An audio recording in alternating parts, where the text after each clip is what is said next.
Gusto mo din ba magkaroon ng sariling kondo sa Quezon City na along EDSA lang?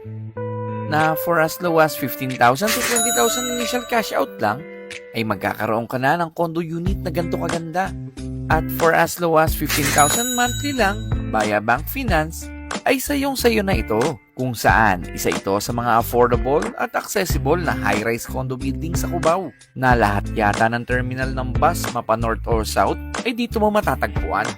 At malapit sa sakayan ng train. At dahil napaka-accessible nito, napakalapit nito sa mga schools, hospital, churches, malls at marami pang iba.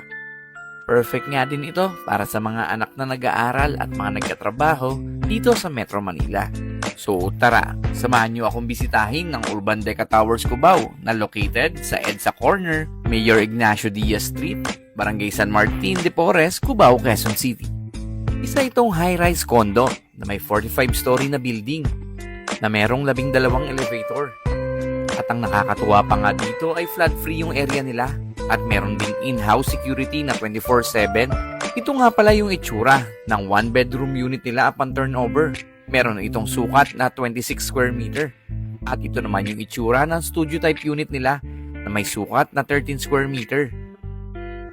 Upon turnover nga ay meron na itong built-in cabinet, sink, curtain blinds, at nakatiles na din ang buong room nito, including ang CR. Kitang-kita mo pa nga dito sa bintana ang pagdaan ng train. At ito naman ang itsura ng studio-type unit nila na nakadress up na. Napaka-minimalist nga ng design kaya panalong-panalo. Pwede kayo kumuha ng idea dito para sa kukuhanin yung units. Napaka-cute nga nito at ang ganda ng pagkakadesign. Ultimo nga yung CR, napaka-cute kahit yung sink nga nila, matitipid mo yung tubig. So for inquiries, visit lang po kayo sa Urban Deca Towers Cubao. So for more travels, just follow us for more and God bless.